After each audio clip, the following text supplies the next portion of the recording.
Hi, friends. Welcome to another episode of A This and That. My name is A This. That's one of my names. Thank you for yet another episode. This month, we are focusing on the theme of main characters. And today, I have with me a very, very lovely guest. Look at that smile. Look at that smile. I heard me too much for that. Very lovely guest, one of my dearest friends, one of the greatest thinkers that I have met in person. So, that should say a lot. It must be true. And today, before we get into what we're going to talk about, I want my guest to introduce herself. Well, hi everyone. My name is Benita. I'm Rwandan. I'm doing my master's in urban planning at UBC in Canada, and I'm very excited to share, my thoughts. Like Frida said, I'm the greatest thinker she's ever met. So, Eh? one of, oh God. But anyways, thank you, Benita, for being here. We've had some of the most intriguing conversations ever. One thing I love about Benita, she's a Pan-Africanist by blood. Pan-Africanism runs in her blood. And so thank you so much, Benita, for being here today. Today, we are continuing on the theme of this month, which is main characters. As you know, Benita, in the previous episode, I spoke to my dear friends about the topic of main characters, and I started to introduce the topic of propaganda, and that's what I would want to explore with you today. So Benita, let's talk about propaganda. Yes. When did you first learn about propaganda? I think the moment I could fully grasp what happened in Rwanda, because I'm Rwandan. So the moment it wasn't just like 1994 genocide against Tutsis, wasn't just some of my family members were killed, but the moment I could understand that it was something that was orchestrated, something that was planned for so many years, and then April 1994 was when all those plans were executed. That's when I understood what propaganda is, because part of those plans included sharing messages and stories that would turn neighbors against each other, that would turn teachers against their kids, parents against their in-laws, and things like that. So that was my first moment. I can't pinpoint how old I was, but it was that time when I could fully grasp our genocide. And obviously, the Rwandan genocide is one of the worst atrocities we've witnessed in, I would say, modern history, especially as Africans. Something I learned when I was really young, and I was appalled, like, how could this happen? So given that you grew up in the context of a country that was just coming out of the genocide and trying to grasp it, process it, make amends for it, can you tell me examples of things that you learned as a child that you grew up to realize that this is not as I thought? I think one of the first things that comes to mind, it's probably because I've been thinking about it, is colonialism. That simple term itself. Because again, with our history, we don't necessarily talk a lot about our colonial history unless it's like to connect it to what happened in 1994, which is it's very much connected. That was the root of it, but we don't delve deeper into how it changed the fabric of the country, how it still changes, how it still affects how we move into a space and run. So I feel like when I was young, it was okay, the Germans came, the Belgians came. And the older I got, the more I read, the more I understood that, there was it meant more than just people coming and ruling your country, that it wasn't just they came to educate you like the missionaries, that it was just more. So I feel like from the stories that I was reading from the books, it was just like they came, they started the first church in Rwanda, they did this. But the more you read, the more you see that it was just one side. No one told me about the violence. No one, apart from I guess my dad, the older God, who told me like this missionary that would beat the chiefs and stuff like that. But that's as I grew older, as I learned more, that there's always another story. There's always another side that, depending on who's telling the story, is never told or is just minimized. That's very interesting. And I think I like the fact that you bring up how colonialism is connected to a very pivotal moment in Rwandan history, which is the 1994 genocide.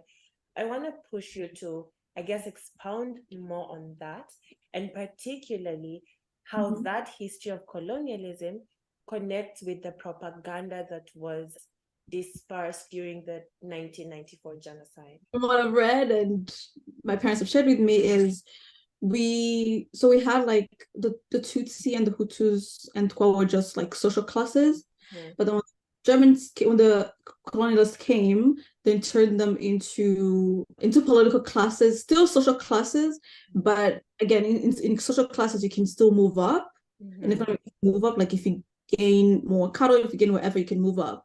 But then because of the identity cards, because of the different measurements they used to say that the Tutsis were better, the Tutsis were closer to Europeans in terms of like physical appearances, different things to bring that, you know how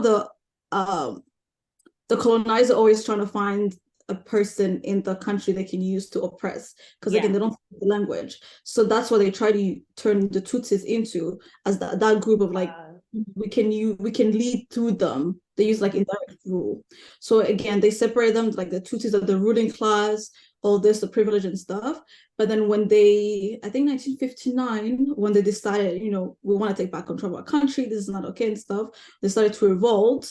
Now the Belgians went to the Hutus, they're like, all these years where the Tutsis have been ruling you, where they've been taking away your cattle, when they, oppressing you in all this in all these different ways, it's now time for you to take back your power. So now that they spent so many years telling one story to the Tutsis, now when they start revolting, they go back to the masses. In that case with the Hutus, they're like, they spent so many years ruling you, all those different things. So they the Belgians turned to the Hutus, and then when we gained independence, they helped the Hutus take power. Wow. And I feel like that was the moment, like when they switched from like we're ruling through the Tutsis to now helping the Hutus take power. That's when the story changed. That's when now it became like, oh, you were so oppressed. Now it's time to take power, take control. I think in 1959, when they were still going through a lot about like decolonization, that was the first wave of like Tutsi refugees that went to like the neighboring countries, and then that followed to like 1984. There were so many killings because the moment you turn one group against the other, a group that has been oppressed, then definitely a lot of violence is gonna happen. So a lot of violence happened. Tutsis fled, and then that one single story that the Belgians, the colonialists, told Hutus turned into years of oppression, years of discrimination, years of violence that's unimaginable towards the Tutsis until 1994, which is beyond what we can comprehend. Yeah, so the genocide of 1994 was basically an escalation of a narrative that has been pushed about for decades, and then this was just like, I guess, the height of it. Exactly, yeah. How insidious is colonialism? Because it's like, I'm going to come to your country or your land, oppress you, and then I'm going to turn you against your own neighbors and say they are the ones oppressing you. Fight back. Like, it almost sounds, it doesn't almost sound, it is evil. It's very calculated. It's very cunning. It's very evil. Yeah. And I feel like one thing of Frantz Fanon is like, I like to say that the worship of the earth is my Bible, but do not tell my mom to say this. It is. Benita has read Wretched of the Earth like 57 and a half times. No, probably more than that. I feel like I learned a lot about Frantz Fanon from you, to be fair. So I feel like he was the first person who could give me the language to articulate like the feeling of me moving from Rwanda, going to the US and filling out of space, and then learning about my history. Because when I moved to the US for undergrad, that's really when I started to learn. And then I'm making these connections between the genocide like we're talking about and colonialism, and no one is making them. But Fanon gave me that language. And honestly, it keeps my toes, because one thing that tends to happen when you move from Africa, from the continent, and go to live in Europe or America, and then when you start to learn these things, is if you don't have something that grounds you, you tend to learn and understand these things from that Western perspective. But learning, I think I read Fanon my freshman year. I could be wrong. My freshman year, I think that's when I learned. I read the book the first time. So the moment I started to do my research and understand more, I already had him to understand that, to understand the oppression, to understand colonialism, to understand what decolonization means, and to form a relationship with violence. I tell people that sure, violence is not necessarily something I advocate for, but it is necessary because oppression, because the voice of the colonizer, the oppressor, is violence. So to communicate with him, you communicate with his language, and that's violence. And as much as it's not something, I want everyone to engage in, it's a necessity. And I think you're right. I think Fanon was the first person who I read talk about violence in maybe not positive, but I guess neutral manner. It's just a tool that the oppressed have a right to use. And I think like oppressed people are often expected to maintain the peace, to keep the peace, to remain professional, to remain docile and humble and whatever. And I think when I read Fanon, it challenged me and made me realize, like, do I have to keep the peace in the face of oppression? So yeah. I mean, why keep peace when peace was never given to you? It was never like you've never known peace, so how are you gonna keep peace if you don't know what it is? That's how I'm starting to look at it. Okay. On a lighter note, let's talk about I know you speak a few languages, so let's talk about which languages you speak and which are your favorite. I speak French, English, Spanish, and then Kinyarwanda, my native language. And then I can understand Swahili, a little bit of Portuguese. But if you refuse to speak Kiswahili, I can speak some Kinyarwanda. See, this is on your fault. I live with you and Kenyans for so long. It really should be a reflection of the type of friends I have. You did not teach me enough. I live with a Rwandan who now speaks Kiswahili. So really, I mean really. If I already speak 4, that means I could speak 5, and it was all of you, because I was writing about like what 5. Anyways, I digress. Anyway. Which is your my favorite? Hopefully, it's an African language. Why? It's not though. I'm ashamed. It's it's Spanish. See, I'll tell you why. I love telenovelas. And then, they brought me comfort. It was just fairy tales, the things that you see, a girl that struggles, but then and life turns, all those things you want to tell yourself when you're young, that makes you go to sleep, all those things. So when I started watching, there's mostly telenovelas. And then when I was able to go on YouTube, they weren't on TV, they were on English or French. On YouTube, they weren't. So I got interested, and then I started learning language. Then I get interested into the culture. So I really love the Latin American culture, getting to that, all those things, because again, language is a portal to all those things. Yeah, so I feel like Spanish is just my comfort. Like when I speak Spanish, I'm not saying I'm fluent, but when I speak, it feels so cozy up. But I listen to Spanish music. I still listen to the telenovela theme songs when I'm feeling down. And they bring me joy. Yeah. They really bring a smile to my face. And yeah, so I would say Spanish is my favorite language. Fair. You actually taught me a lot of Spanish music, and when we lived together, and I developed an appreciation for Spanish music. Pleasure. But in doing research about propaganda, I've done a bit of research, not an expert, obviously, but I learned that language is one of the most important tools in propaganda, right?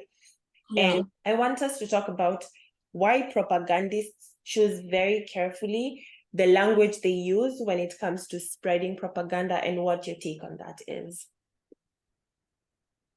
I think, I'll give you an example. When you run into a Kenyan, when I ran into Rwandan, and the moment they utter any Rwandan word, and I can see they speak the language, I feel like I already know them. See, now I've let my guard down. And that's why when they're spreading propaganda, they choose language. Language is a big tool in spreading propaganda, because if you can communicate with me in my language, you're already halfway into my mind, into twisting whatever narrative you have. Now, if you choose specific words that our community, our culture associates with this thing, gives importance or has feelings towards, then you can use it in any way you want to spread whatever message.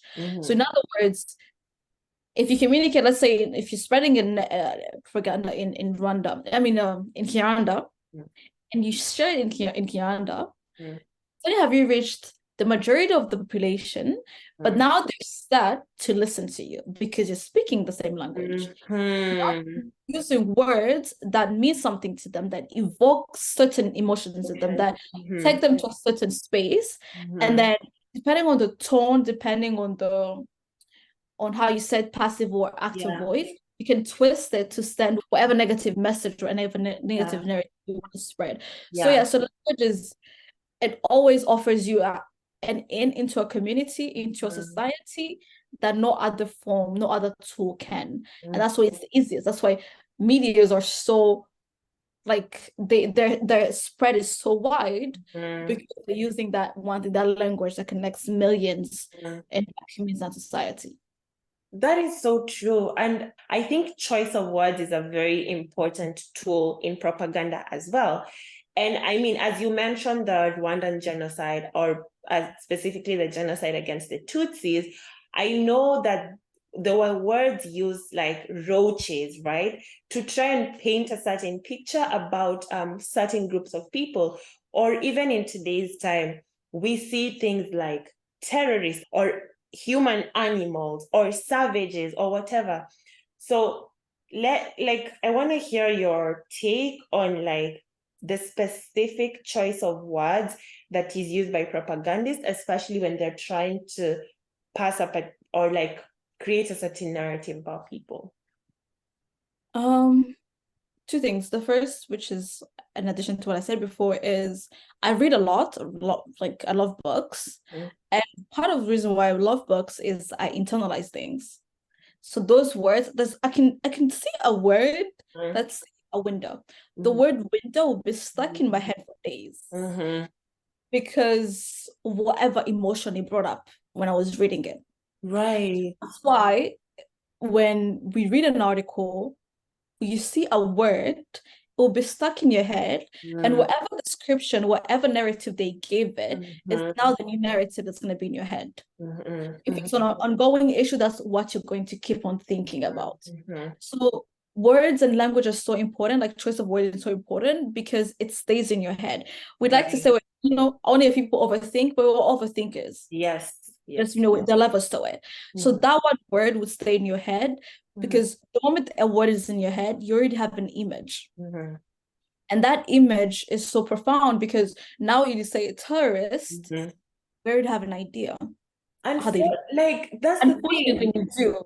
Yeah. When you say terrorist, for example, and it might be because of years of conditioning in the media and everything. Yeah. I see a very specific image in my head. And it's not Kyle from California. Definitely not. Right? It's like, you know what I mean? It's a man, first of all. When I think of a terrorist, I'm not thinking of a woman, right? It's a man. It's a man from which countries?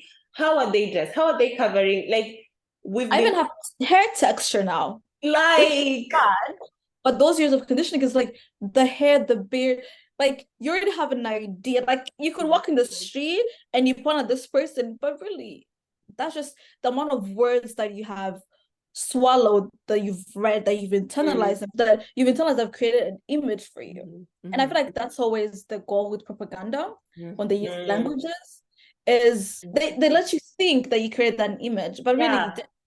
Because it's been fed in so many, from the media, the cartoons, the movies, the books, the media, the news, the headlines. Oh my gosh. In recent times, I've seen headlines that when you read the story, you're like, this is not what the headline is. Exactly. I mean, there's also the fact that now everyone wants a headline that's going to make everyone click on it. Yeah. So they exaggerate things. But also that's from propaganda, because why are you lying? Yeah. But the other question of like recent times where I've seen it being used specifically is in Rwanda. We've spent so many years trying to educate people and telling them that it's not the Rwandan genocide, it's a 1994 genocide against Tutsi. But till this day, 2023, 2 months before 2024, Right. oh, actually a month and a half, people still choose to say Rwandan genocide, specifically genocide deniers in outside of Rwanda. They choose that because the narrative they're trying to portray is that in 1994, it wasn't just Tutsis that were targeted, Hutus were also targeted. And I'm not denying that some Hutus were killed because of the associations with Tutsis and helping them and stuff like that. That happened, but years, energy, money, time, prayers were put into planning something that targeted the Tutsis. And then from April 1994, it's orchestrated, it was the execute. So sure, Hutus died, but years went into planning systematically how to eradicate Tutsis. Yeah. It's important that that message, that narrative, that idea is present when we talk about genocide. But when you have this deniers who are going on with their YouTube channels everywhere saying they run the genocide, not only are they denying who the actual victims are and denying their families the moment to move on, they're also trying to shift so that how we see a moment in history that a moment in history that changed our countries, that changed our country, still does. They want to make us look at it different. Yeah. Because that is the point. I'm sure it's intentional because the point is to change that. Oh no, it's not against Tutsis because really everyone died. And by definition, a genocide is targeting of a specific ethnic or religious group, right? Now, if you remove who the targets were, the victims, if you remove them, now you're taking away the severity of the genocide. And you're taking away the trauma that still lives in the country. Yes. Personal trauma that still influences how we make policies in our own country. And if you take that away, not only you're bringing back, it's like, you remember at the beginning when I said that in Rwanda we don't necessarily talk a lot about colonialism because it's shadowed by 1994.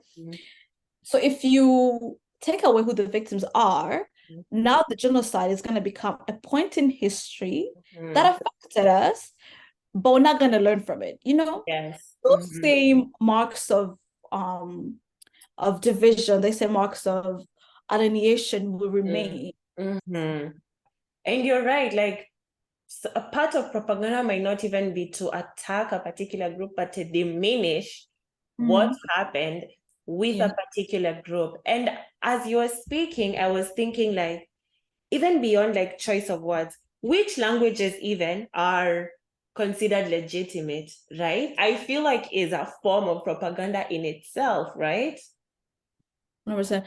I feel like because of the power dynamics of the world, whoever it's again the way power works and capitalism and all those forms of oppression, they work to ease the burden of the oppressor. So whatever language the oppressor is using becomes a norm. Whatever thing makes it easy for the oppressor to function becomes the norm. So whatever language the oppressor is using feels more comfortable using, that becomes the norm. That's what we have to do. Because I think when I was young, a memory that I have in my head is when I would go home and some of the aunts that lived with us, they'll tell me like, Benita, why are you not speaking in French at home? And I'm like, French, English is a language I learned at school. Unless I'm doing my homework, why am I speaking to them? So I don't like, why are you pushing me? And then I'll go to my cousin's birthdays and other parties, family events, and kids my age will be speaking in French and English. I'm like, I know the language. Like, if you speak to me, I'll speak to you. But like, why are we speaking that? Right. But as I grow older, realize that to them, speaking that language was one step closer, was bringing them one step closer to the oppressor and the benefits that comes with being in that position. Right. To them, is like they were looking at for me, because they were like, you're gonna need to be able to communicate like this if you want to attain this level of success in your life. And that level of success is again similar to what is similar to what the oppressor has achieved. That's our standard of success. Yeah, so language is always what the oppressor is most comfortable with. what brings him closer to his goal. He stars their goal. Yeah. And yeah. So and Similar, like I grew up in Kenya. I was born and raised in Kenya. And let me tell you something. If there's an African country where colonialism was a booming success, like 100%, 10 over 10, yes. it's Kenya. Like we Yeah. are so colonized in Kenya. I remember like in primary school, especially, like we would be, if you were caught, meaning it's a crime, if you were caught speaking in Kiswahili, you would be subject to punishment. And in our school, you had to wear like the disc on your neck. And in my school, I remember it was written, I am stupid, I don't understand English. So first of all, the fact I that think that's a 7-year-old. telling that to a 7, 8, 9 year old, like, what do you think? And then it got to a point, Kiswahili teachers, because we used to learn Kiswahili as well, had to lobby the school so that we could be allowed one day of the week where students could be allowed to break the law and speak Kiswahili. Like, at least the message young at this got was that English is the legitimate language. Kiswahili is a crime. It can only be spoken in Kiswahili class. That's so interesting. So I took a class on indigenous planning my first year. I've heard about residential schools, but it was always in passing. But then in this course, really delved deeper into it. And one of the things that stood out to me is the purpose, the goal of those was to get rid of the native and those kids. Kids were taken away from their parents, sent to boarding school, prevented from speaking the native language. And if they did, the stuff meant like a type of violence that's you cannot explain it. Yeah. I feel like now you have descendants of those children who, because the parents can't speak the language, neither can they. Now they're not connected to their communities. Now they can't even like articulate what they go through, because again, the oppressor's language, in the case of indigenous people in Canada, in other parts I think in the US as well, they had residence schools. I could be wrong, but those kids and their descendants, they now can't do that. Not only cannot express themselves, but they can also connect. They can also link to their ancestors, because, like I said, language is a gateway to understanding one's way of life, one's culture, one's history. And honestly, if I was to inherit anything, I want it to be a language. Language, right? Like, and speaking of residential schools, as you said, indigenous kids would be taken away from their parents, they would be locked up and everything. And one thing was that anytime they were caught speaking like a native tongue, their mouths would be forcibly washed with soap. I think this is why I always go back to Fanon when I read things like this, because there's a level of rage that comes with knowing all these things that I guess my 25-year-old brain cannot understand how another person, another human, could even think of taking a child who can probably even barely speak. They were probably all saying the words their mom used to say, and you brush their tongue with soap so they can eradicate that. But and speaking of the oppressors, I was just thinking about, like, in all these discussions about propaganda, who are the main characters, right? Who gets to determine the narrative? Who gets to create the narrative and own the narrative? Who are the protagonists? Who are the main characters, so to speak? Who are the villains? Who are the antagonists? Like, who gets to define what is good, what is evil? So I think whoever holds power. I think, I know last month was your theme was power. So whoever holds power controls narrative, controls the propaganda. They themselves are protagonist, and whoever isn't is an antagonist. So you can't talk about anything in this world unless talking about power. You can't move from one street without talking about power. And there's one thing that Fanon talks about, is he says about how oppressed people look up to the oppressor, and like with envy, with like, I want what you have. And the oppressor can see that. So they oppress them even more. More, yeah. That's why we have cases like, let's give an example of Haiti. How Haiti, it's the one country in history, one mark in our history as the world where Black people organized and successfully drove away the oppressor, meaning this in this case the French and whoever else.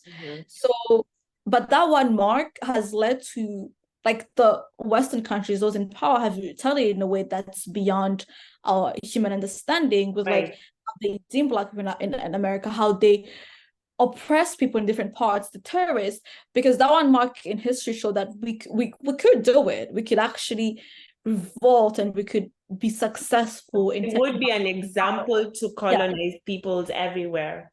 Exactly.